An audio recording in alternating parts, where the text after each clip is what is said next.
하나님께서 이 모든 만물을 만드실 때에 종류별로 끼리끼리 동물은 동물대로 사람은 사람대로 이렇게 구분하여 만드셨습니다. 그 가운데 영적 존재로는 천사와 사람을 만드셨는데 천사들은 히브리서 1장 7절과 히브리서 1장 14절에 말씀하기를 부리는 영으로 또 사역자로 바람으로 불꽃으로 삼으셨다 이렇게 말씀하심으로써 일평생 천사들은 하나님이 부리시는 영이라고 말씀을 하셨어요.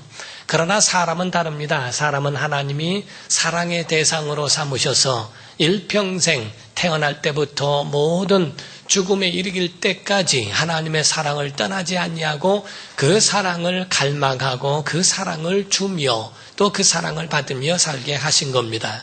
그래서 태어날 때는 부모님의 사랑을 받고 성장한 다음에는 아내와 남편에게 사랑을 받으며 말년에 가서 노년 때에는 자녀들의 사랑을 받다가 세상을 떠납니다.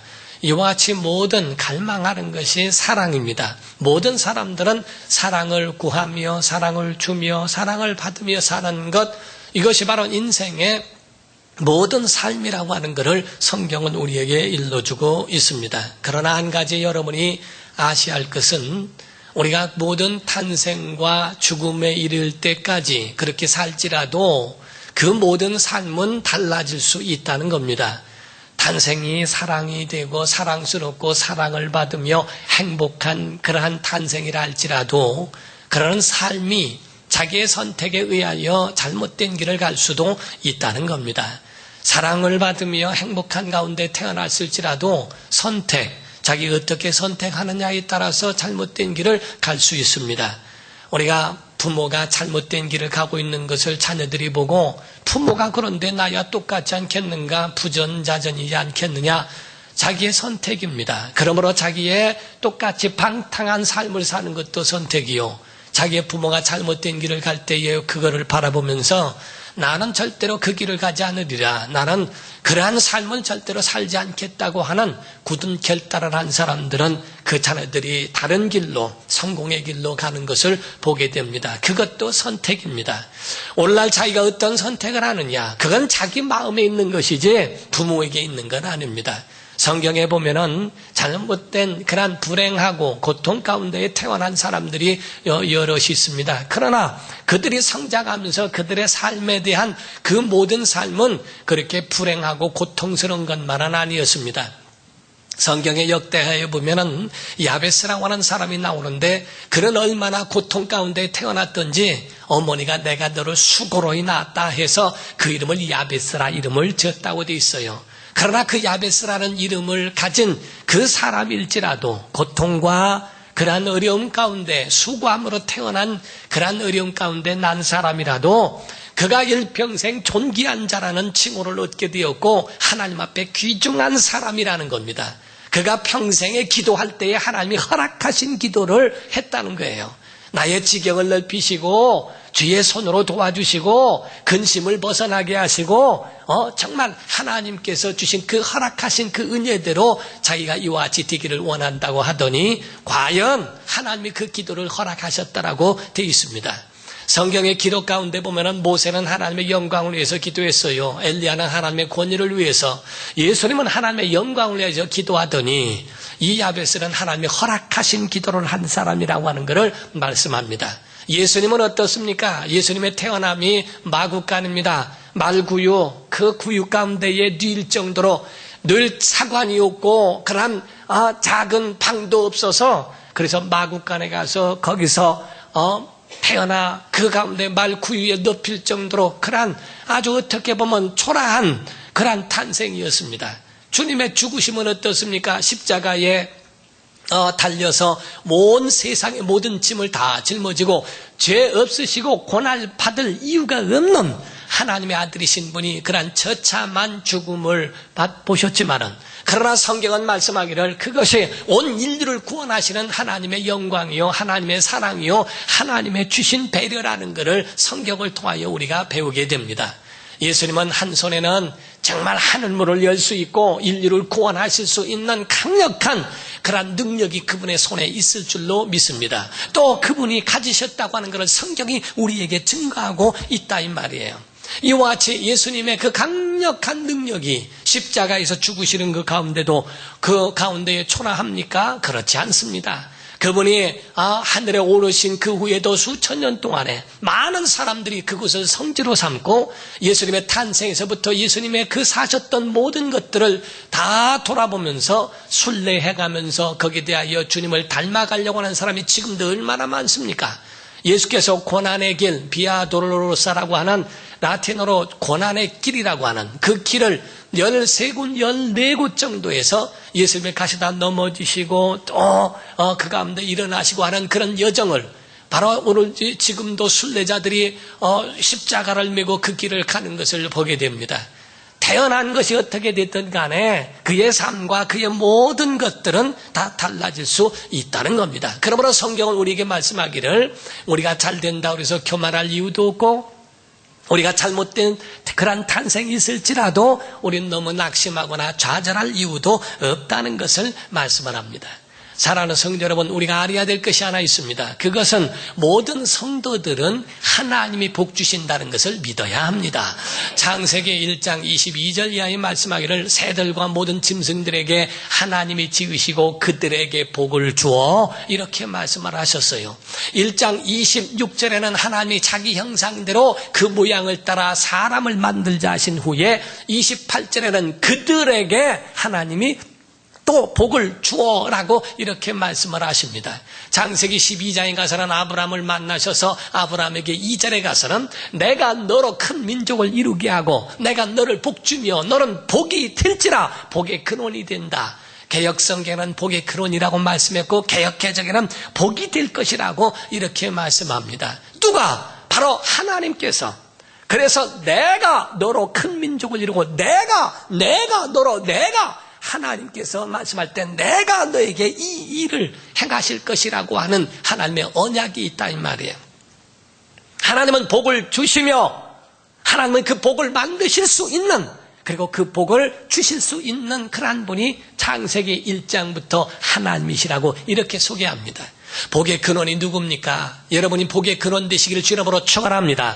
성경에 아브라함이 복의 근원 복이 될지라 하더니 아브라함이 가는 곳곳마다 하나님의 은혜를 베푸셨어요.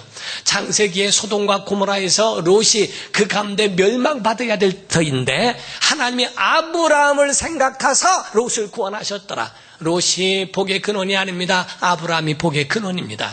라반이 복의 근원이 아니라 야곱이 복의 근원이었습니다. 그로 인하여 복을 받은 거예요. 여러분의 가정에도 어떻게 보면 곁길로 가고 어떻게 보면 하나님께 예쁨을 받을 만한 것이 아무것도 없는데도 왜 잘 될까? 복의 근원이 있기 때문에 그렇습니다. 아브라함 때문에 롯이 잘 된 것처럼 야곱 때문에 라반이 잘 된 것처럼 여러분의 가정에 기도줄이 있는 믿음의 장자요 복의 근원이 있기 때문에 그런 거예요. 누가 복의 근원인가? 에스겔서 47장 이하에도 말씀하기를 그 가운데에 성전이 있습니다. 성전 문지방에서 물이 새어 나오더라. 흘러 그 가운데 스여 나오는데 그 물이 흘러서 마른 땅을 적시고 적셔지는 모든 풀들이 약초가 되어지고 그 가운데 배를 띄울 것이며 어부가 설 것이라. 그 물이 닿는 곳마다 소생하는 역사가 있다. 성경의 성전에서 흘러나오는 생명강, 생명의 그 역사가 바로 그와 같이 흘러간다는 거예요. 복의 근원은 가는 곳곳마다 이와 같은 하나님의 은혜가 넘칠 줄로 믿습니다. 하나님의 권능이 그와 같이 성전에서부터 나온다 이 말이야. 누가 복의 근원인가? 우리가 옛날에는 이런 유머가 있었어요. 클린턴 대통령 당시에 힐러리와 함께 차를 타고 고향을 방문하게 됐답니다. 근데 그 가운데 이렇게 가다 보니까 주유소가 있어서 기름을 넣는데 주유소집 사장이 힐러리의 옛날 친구였다는 거예요. 그때 클린턴이 하는 말이 만약에 당신이 나하고 결혼했으니까 그래도 영부인 됐지 저 사람하고 결혼했으면 주유소집 부인밖에 더 됐어 하고 얘기했답니다. 바로 힐러리가 반격하기를 나하고 만약에 저 사람이 결혼하면 저 사람이 대통령 됐어 이 양반아 하듯이 누가 복의 근원이냐 하는 거예요. 서로가 그것 가지고 싸우는 겁니다. 클린턴은 내가 복의 근원이라는 이야기고 힐러리는 자기가 복의 근원이라는 겁니다. 서로가 이와 같이 말을 하지만은 성경은 이미 우리에게 증가하기를 복을 누가 주시는가? 하나님이 주시는 겁니다. 시편 75편 6절 7절에 보면은 사람의 높이는 일이 동으로나 서쪽으로나 남쪽에 있는 것이 아니라 하나님이 그를 높이시고 하나님이 그를 낮추신다라고 성경은 말씀합니다. 사랑하는 성도 여러분, 현명한 하나님의 사람, 목표와 목적을 하나님께 두시기를 예수로 보러 축원합니다. 그러므로 성경은 말씀하기를 너희 모든 마음에 하나님을 바라보고 하나님으로 도움을 삼는 자가 복이 있도다. 성경의 마태복음 6장 33절 이하에 말씀하시기를 먼저 그 나라와 그 일을 구하라. 그리하면 이 모든 것을 너에게 더하여 주시리라.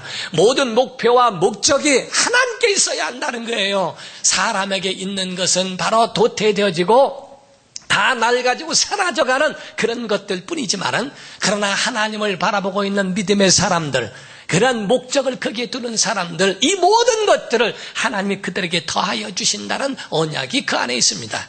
록펠러라고 하는 사람이 있습니다. 중년에 와서 중반에 와서는 그 가운데 자기가 자기 마음대로 살았던, 목표가 잘못됐던 가운데도 복의 근원이 어머니와 함께 같이 살다가 형통한 길을 찾아왔어요. 그가 이제는 자기의 전환점을 삼고 하나님께로 목적을 둡니다. 장수를 목적으로 두지 않았는데 하나님이 98세까지 그에게 장수의 복을 주셨으며, 그런 모든 물질에 대한 부유함으로 인하여 모든 교회에 4928개의 교회를 세울 수 있었고, 시카고 대학 및 모든 대학의 13개의 대학을 세울 만큼 그렇게 강력한 하나님의 그 은혜를 나타낼 수 있는 그런 삶으로 살게 되었습니다. 세상 사람들은 어떻습니까?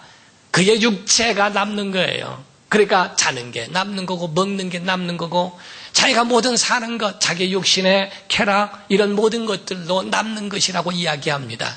그래서 세상 사람들은 술이 즐겁고 담배가 즐겁고 도박이 즐겁고, 그리고 결국에는 음란과 방탕함과 자기의 멋대로 살다 결국에는 모든 것들이 다 사라져가는 그런 멸망의 길로 치달아가지 않습니까?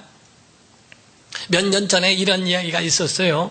실제적으로 있었던 인물, 공무원인데 44살의 사람이었습니다. 그럼 공무원인데 자기 친구를 잘 만나야 됩니다.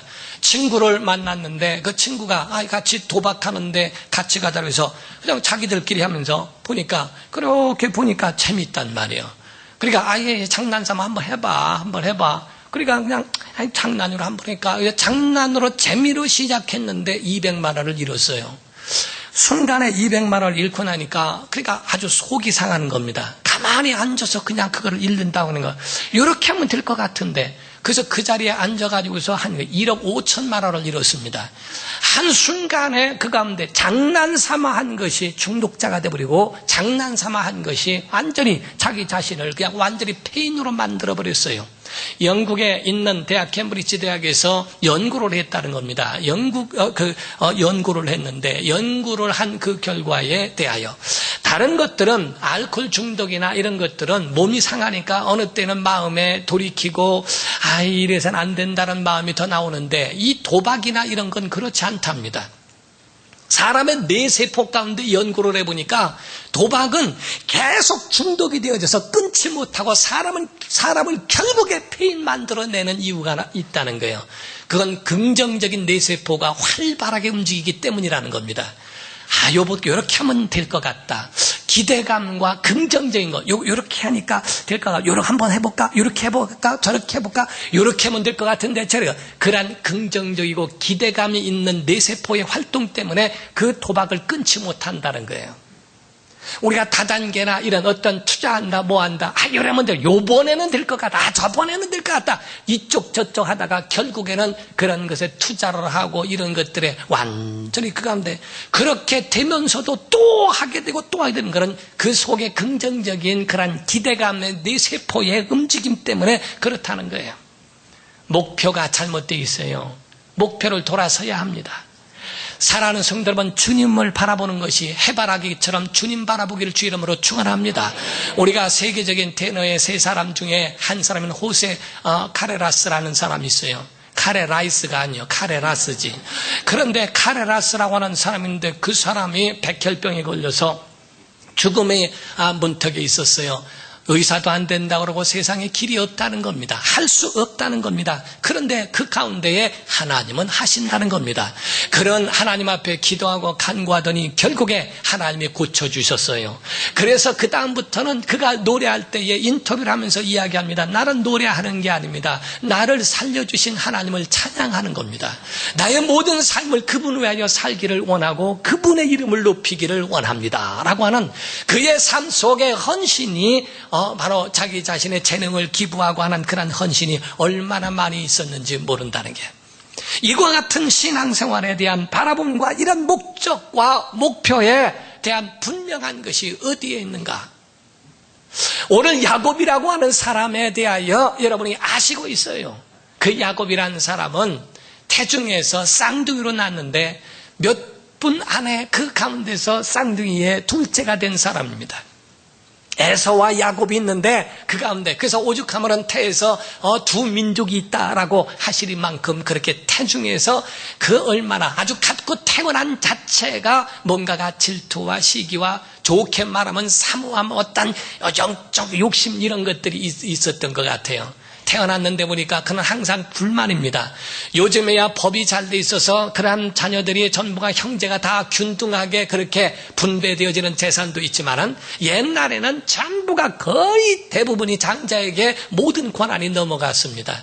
그게 굉장히 그 마음에 불만인 가운데 있는데 한 번은 그 기회가 왔어요. 팥죽을 준비하고 있는데 형이 배고파서 들어옵니다. 그런데 그것 좀 먹게 해라. 그때 이야기합니다. 장자권 나한테 팔래? 그럼 야, 장자권 판다고 해서 네가 그거를 가져갈 수 있냐? 해서 그 가운데에 장자권을 소홀히 여깁니다. 성경은 말씀하기를 하나님은 에서는 미워하고 야곱은 사랑하셨다라고 성경은 말씀하고 있어요. 그래, 팔겠다. 그런데 말대로 장자의 권한이 넘어갔습니다. 그러나 자기 형에게서 산 것만 가지고는 온전하지 못합니다. 그 아버지가 나이 들어서 이제 죽음을 앞두고 난 다음에 에서를 부르다가 축복을 하겠다라고 이야기를 했어요. 그때 부인 리브가가 그 이야기를 듣고 야곱을 부릅니다. 야곱아, 네가 대신 들어가라. 무슨 소리입니까? 들어가서 축복을 받으려고 형 대신 흉내냈다가 만약에 들키게 되면 축복이 아니라 저주를 받을까 두렵습니다. 저주는 내가 받을 테니까 가서 해가라. 가서 형님 흉내를 내고 그 축복도 가로챘습니다. 나중에는 형과의 그 관계 속에서 너무나 분노한 그 얼굴과 그 기색을 보고 난 다음에 너 안 되겠다, 외삼촌 집으로 가라. 그래서 외삼촌 집으로 라반의 집에 가서 약 20년 동안을 거기서 머물러 삽니다. 야곱이 그 가운데 20년 동안에 거부가 됐어요. 그 다음에는 고향 생각이 나는 겁니다. 하나님의 언약은 다시 돌아가야 한, 하나님의 언약은 바로 고향에 있다고 하는 것을 알았습니다. 그래서 다 식솔들을 거느리고 돌아오는 중간 야복강이라고 하는 야복나루에 거기에 서게 된 것이 오늘 본문의 말씀입니다. 사랑하는 성도 여러분, 이때 야곱은 큰 충격을 받게 되죠.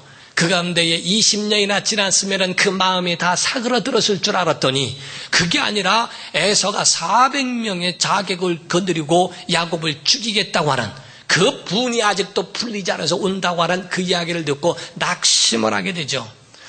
이 가운데 이거를 어떻게 하면 좋을까? 그래서 먼저 뇌물을 씁니다. 짐승을 보냅니다. 그리고 또 종들을 보냅니다. 그리고 또 자기 아들들을 보냅니다. 자녀들을, 그리고 자기 부인들까지 다 보내고 홀로 남았는데도 그 마음이 돌아서는 것을 못 보는 그 가운데에 모든 것을 다 이제 홀로 남았을 때에 다 포기하는 입장에 왔습니다.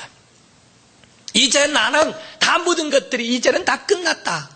재산도 소용없고 자녀도 소용없고 아무것도 소용없다. 저 400명의 자객을 거느리고 와서 나를 죽이려는 에서를 누가 막을 수 있을까? 포기하는 가운데, 정말 마음에 낙심 있는 가운데에 천사가 찾아옵니다. 성경에 보면은 하나님을 대행하는 하나님의 사자가 천사예요. 호세아서 12장에 보면은 야곱이 말년에 천사와 씨름하고라고 되어 있습니다. 오늘 본문 말씀에는 사람이라고 표현했지만은 그러나 호세아서 12장에는 천사라고 표현되어 있어요. 그 가운데 씨름을 합니다. 내용은 기도였습니다. 나를 축복하소서, 나를 축복하소서 몸부림을 칩니다. 나중에는 그 사람이, 그 천사가 나를 놔라, 이젠 난 가야 되겠다. 안 됩니다. 당신이 나를 축복하지 않으면 결단코 놓을 수 없습니다. 환도뼈를 치니까 그 가운데 넓적다리를 친 가운데에 발을 절게 들일 만큼 그렇게 상했어요. 그런데도 포기하지 않습니다. 사랑하는 성도 여러분, 우린 천사의 활동을 마치 별이 하늘에 없는 것이 아니라 하늘에 떠 있지만은 그러나 햇빛에 가리워져서 그 햇빛을 이기지 못하고 그 빛이 나지 않습니다. 예수 그리스도의 영광, 하나님의 영광이 있는 가운데에 천사들의 활동이 보이지 않습니다. 그러나 밤이 왔을 때에 별이 빛나고 밤이 왔을 때에 별이 비춰지는 것을 보는 것처럼 우리의 삶에 평안하고 형통할 때는 다 내가 잘나서 된 줄 알아요. 그런데 어려움이 오고 위기가 닥쳐올 때에 그때 천사의 활동을 보게 됩니다. 그때 야곱에게 찾아왔어요. 그리고 야곱과 함께 그 가운데에 씨름하듯 그 가운데에 아주 실경이를 합니다. 그 결과 야곱은 이겼어요. 내 이름이 뭐냐? 야곱입니다. 아니다. 발 뒤꿈치를 잡았던 야곱이 아니라 이스라엘이라 하리라. 여기서 엘이라는 말이 있는데 엘이라는 말은 엘로힘이라고 합니다. 그래서 하나님이란 뜻입니다. 그래서 이스라엘 곧 하나님과 겨루어 이겼다 하는 뜻입니다. 하나님을 열망하여 그것이 바로 하나님을 감동케 했다 하는 얘기입니다. 그곳 지역 이름을 브니엘이라, 브니엘이란 말은 하나님의 얼굴이라 하는 뜻입니다. 엘이란 말은 하나님이라고 그랬죠. 벳엘, 하나님의 집, 그런 말입니다. 이와 같이 하나님께서 그 엘이라고 하는 곧 이스라엘이라고 하는 이름의 최초의 역사를 야복 강가에서 하나님이 그 가운데 역사하신다 이거예요. 사랑하는 성도 여러분, 위기가 올 때에 하나님이 축복이 될 수 있는 기회가 될 수 있다는 것을 성경이 우리에게 증거하는 거예요. 사랑하는 성도 여러분, 천사의 활동, 여러분을 지키고 여러분을 후원하는 천사들이 성경에 있다는 겁니다. 다니엘이라는 사람이 사자굴 속에 들어가더라도 천사가 그의 사자의 입을 막고 그를 보호했다고 되어 있고, 새 청년이 풀무불에 들어갔을지라도 천사가 그 가운데 그들을 머리털 하나도 상치 않도록 하나님이 지켜주셨다라고 성경에 되어 있습니다.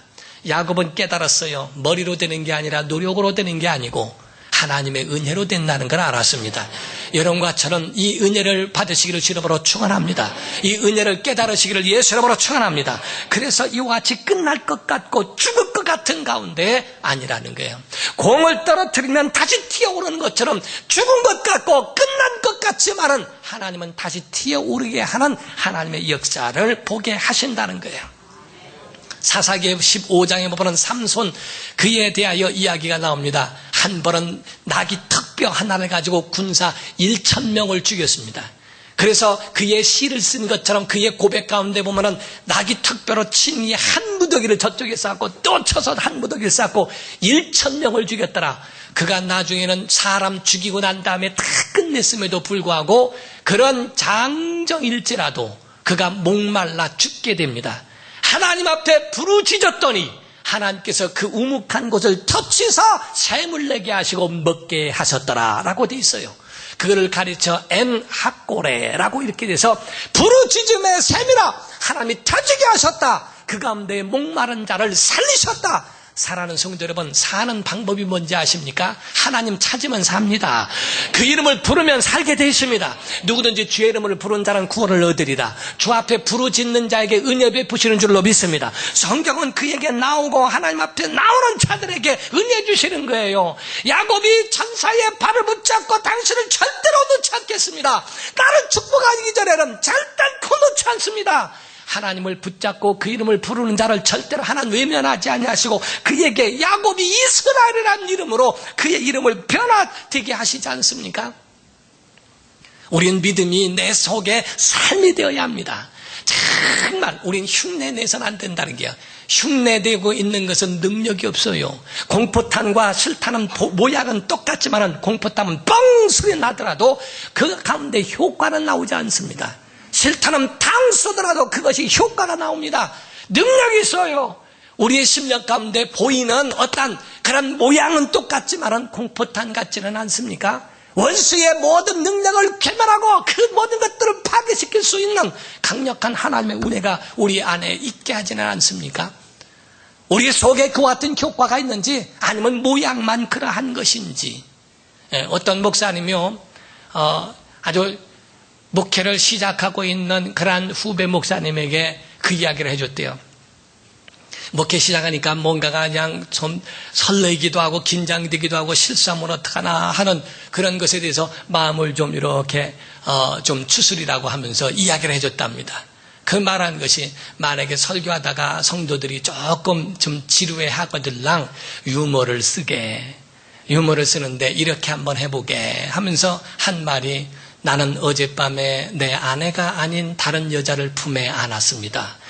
그러니까 성도들이 전부가 놀랄 것이어서 귀를 쫑긋하고 들을 것이다. 그러면은 그분은 내 어머니십니다. 이렇게 얘기하라고. 그랬더니 너무너무 아주 좋은 소리를 들어서 그거를 애우고서 주일날 그걸 써먹었답니다. 그래서 성도들이 조금 피곤해하는 것 같으니까 하는 말씀이 저는 어젯밤에 내 아내가 아닌 다른 여자를 내 품에 안았습니다. 그랬더니 성도들이 전부가 쳐다보는데 얼마나 당황을 했던지요. 그 다음을 잊어버렸어요. 그래가지고 그 목사님이 그랬대요. 근데 그 여자가 누군지 모르겠습니다. 그러니까 흉내를 내다 보니까 당황돼가지고 잃어버렸대요. 이게 자기 어머니라고 얘기해야 되는데, 여러분, 믿음은 삶이어야지 흉내 갖고 되는 게 아니에요. 정말 믿음은 우리 안에 주신 하나님의 은혜를 가진 하나님의 사람으로 살리는 게요. 여러분, 에서가 문제가 아니라 야곱도 그 인간성이 좋은 사람은 아닙니다. 사기성 있죠. 그 가운데 아주 장사꾼이요. 그 속에 욕심도 얼마나 많은지, 착하고 이런 부분보다는 그 속에 가지고 있는 이 잡초 같은 것, 하나님은 에서를 통하여 그를 단련하시기를 원했고, 한날은 기도하지라니요. 그러니까 분인나라고 하는 사람을 두어 그가 또 하나님 앞에 찔리니까 기도하게 하시고. 여러분, 가정에 문제가 없으면 기도합니까? 문제가 없으면 기도 안 하는 사람 많습니다. 정말 문제가 있으니까 기도함으로 기도 대장이 됩니다. 우리의 삶 속에 하나님이 무엇인가 계기를 주시고 하는 것은 그것이 잘못된 것이 아니라 하나님이 우리를 갖추게 하시려는 하나님의 은혜인 줄로 믿습니다. 야곱이 이스라엘로 만드시기 위하여 야복나루에서 주님 만나주시고 그 가운데 용기를 주시고 힘을 주시고 주님을 부르짖고 찾고 주님과 만날 때에 하나님 역사하신 것처럼, 하나님은 여러분에게 어떤 분이십니까? 하나님은 여러분의 목자가 되시는 줄로 믿습니다. 우리의 친구가 되시며 우리 아버지가 되시며 우리의 소망이 되시는 분이 우리 하나님인 줄로 믿습니다. 오늘 이 예배가 야곱이 이스라엘이 되어지고 야복강이 축복의 강이 되시기를 주 이름으로 축원합니다. 기도하겠습니다. 이 시간에 다 같이 통성으로 기도하실 때, 주여, 힘들고 어려울 때 주님을 찾게 하여 주시고 주 앞에 부르짖을 때 하나님 응답하여 주시옵소서. 예배 가운데 우리 영혼이 살아나고 예배 가운데 완악했던 마음이 녹아지게 하시고, 나는 아무것도 아닌 그런 존재요, 하나님만이 복의 근원이시오, 복을 주시는 분이요, 우리에게 은혜 주시는 분이심을 깨달아 알 수 있도록 우리의 삶을 붙잡아 달라고 우리 다같이 간절한 마음으로 통성으로 기도하시겠습니다. 살아계신 하나님 아버지, 하나님의 전에 나왔습니다. 우리 영혼을 살피시고 우리 영혼에 한량없는 주의 사랑으로